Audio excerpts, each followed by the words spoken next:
টিকটকের মেয়েরা এত খারাপ কেন? সবাই কি তাই ভাবেন? আসলে কি টিকটকের মেয়েরা খারাপ? যারা টিকটক চালায় তারা কি সবাই খারাপ? আসলে বিষয়টা এমন না। চলুন টিকটকের মেয়েরা আদৌ খারাপ কিনা সে বিষয় নিয়ে কথা বলি। হ্যালো গাইস, আশা করছি ভালো আছেন। চলে আসলাম নতুন আরেকটু ভিডিওতে। প্রথমে টিকটক কি? টিকটক সম্পর্কে আমরা জেনে নিব।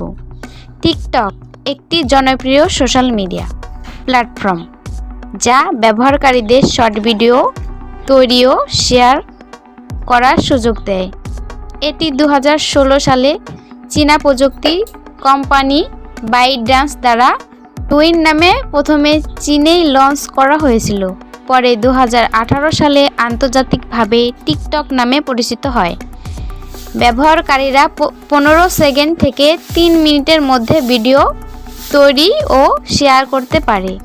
ভিডিওতে মিউজিক, ফিল্টার, ইফেক্ট, টেক্সট এবং স্টিকার যোগ করার বিভিন্ন অপশন থাকে। ভিডিওগুলির জন্য হ্যাশট্যাগ ব্যবহার করা হয়, যার মাধ্যমে নির্দিষ্ট বিষয়ে বা ট্রেন্ডের সাথে সম্পর্কিত কন্টেন্ট সহজে খুঁজে পাওয়া যায়। টিকটক একটি মুক্ত প্ল্যাটফর্ম যেখানে প্রত্যেক ব্যবহারকারী তার নিজের পছন্দ অনুযায়ী ভিডিও তৈরি করে। সুতরাং কিছু ভিডিও বা কন্টেন্ট যদি আপনার কাছে অপ্রত্যাশিত বা অশ্লীল মনে হয়, সেটা ব্যক্তিগত অভ্যেস বা পছন্দের ওপর নির্ভর করে। টিকটকের মেয়েরা এত খারাপ কেন? এই প্রশ্নের উত্তরে যদি বলি, টিকটকার সব মেয়েরা খারাপ না। টিকটকে খারাপ মেয়ে আছে, তেমনি ভালো মেয়েও আছে। টিকটকের ভালো মেয়েরা অনেক শিক্ষণীয় বিনোদনমূলক ভিডিও তৈরি করে থাকে, আর খারাপ মেয়েরা সবসময় খারাপভাবে ভিডিও তৈরি করে থাকে। টিকটকে মেয়েরা ভিউ এর প্রতি বেশি আগ্রহ দেখায়। তাদের ভিডিওতে ভিউজের জন্য সব কিছু করতে পারে। তবে টিকটকের সব মেয়ের দোষ দিচ্ছি না, এটা টিকটকের খারাপ মেয়েদের কথা। টিকটক বা অন্য যে কোনো সোশ্যাল মিডিয়া প্ল্যাটফর্মে ব্যবহারকারীরা অনেক সময় ভিউ, লাইক, ফলোয়ার বা জনপ্রিয়তা পাওয়ার জন্য কন্টেন্ট তৈরি করে। এটি একটি সাধারণত প্রবণতা যেখানে সৃজনশীলতা, মজা বা জনপ্রিয়তা অর্জন করার ইচ্ছে থাকে। তবে এটা শুধুমাত্র মেয়েদের বা কোনো নির্দিষ্ট লিঙ্গের উপর সীমাবদ্ধ নয়। সোশ্যাল মিডিয়া ব্যবহারে অনেক সময় মানুষ তাদের কন্টেন্টের জন্য দৃষ্টি আকর্ষণ করতে চায়, আবার ভিউ বা ফলোয়ার বৃদ্ধির জন্য তারা নানা ধরনের কৌশল ব্যবহার করে।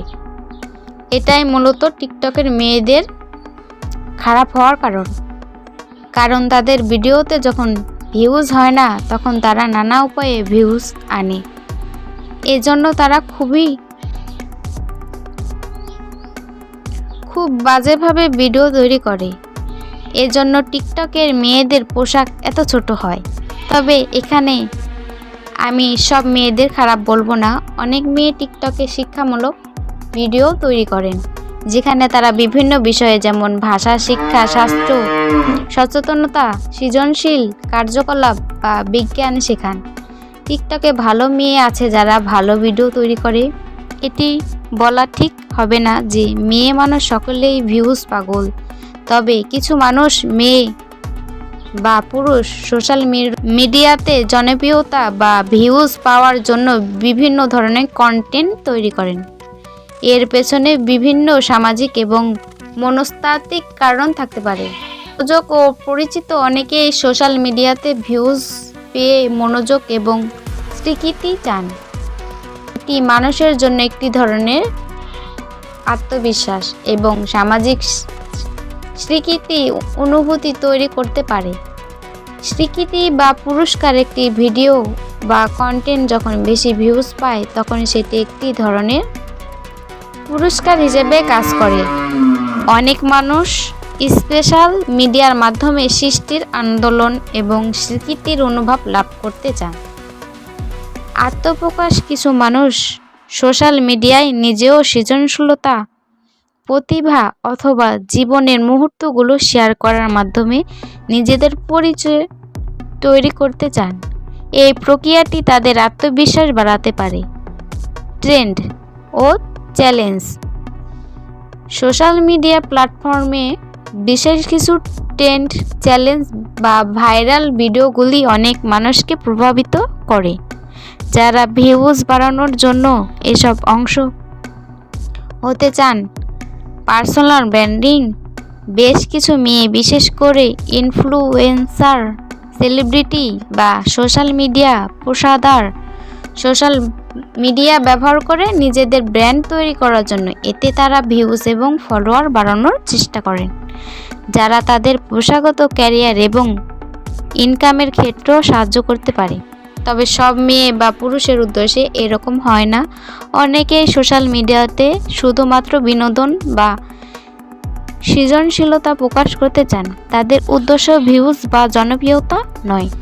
এটা জরুরি যে সোশ্যাল মিডিয়া ব্যবহারের প্রতি একটি সুষম ইতিবাচক দৃষ্টিভঙ্গি রাখা উচিত, যাতে সবাই নিজেদের ব্যক্তিগত উদ্দেশ্য অনুযায়ী সুন্দর এবং স্বাস্থ্যকর উপায়ে এই প্ল্যাটফর্মগুলো ব্যবহার করতে পারে। ভিডিওটি এখানে শেষ করছি।